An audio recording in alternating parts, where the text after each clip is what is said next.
Uh, Finding a way to improve visibility with local consumers is always crucial, right? We were talking about this Yes. with trying to be local with Instagram. So what can home service companies do to improve their local SEO results and presence?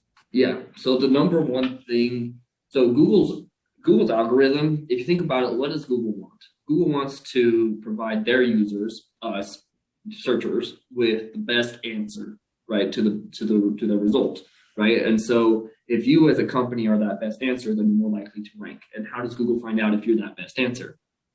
Reviews, right? Google knows that reviews are important. And speaking of to your earlier point, recency bias is built into Google's algorithm, right? It's part of what they look for with reviews on local SEO. So if you're getting reviews consistently, it's way more valuable than the review you got 6 months ago, right? Because it's a more recent experience. It's fresher content. You know, that used to be a huge buzzword a few years ago, was the fresh content thing. It's very similar today and now. But if you break down local SEO, it really breaks down into kind of four parts, in my opinion. There's links, right? And those can be, there's a lot of bad ways to get links. As anybody who's been in this industry knows, there are a lot of harder, fewer good ways to get links. It's not as easy to get bang for your buck. And honestly, it's not quite as heavily weighted in the algorithm as it was even 3 years ago, I would say. And then the next part is your brand, who you are, right? You're the brand authority, you know, to put into a buzzword term, but realistically, like how authentic you are, how good you are. Content is another one. And then and then user experience of your website. So those are kind of the four parts of SEO that you would look at.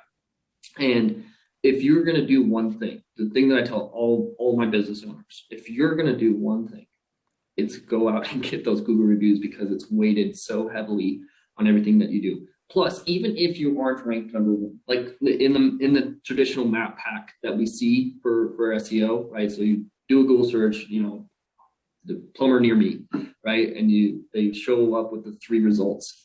If you have one that shows up number one that has 4 reviews, and then you have another local Joe Schmo plumber that shows up with 27 reviews and a 4-star rating, and then you show up as a bigger company, or even as a Joe Schmo company that has 145 reviews and a 4.7 rating, which one are you going to pick?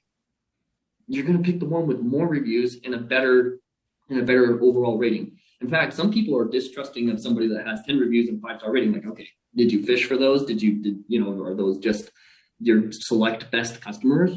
Whereas kind of like you talked about earlier, that sample size is huge. So if you're going to do one thing, that's what I would say. The next biggest things are probably going to be related to, being involved in your community, and that really helps your SEO more than you would think.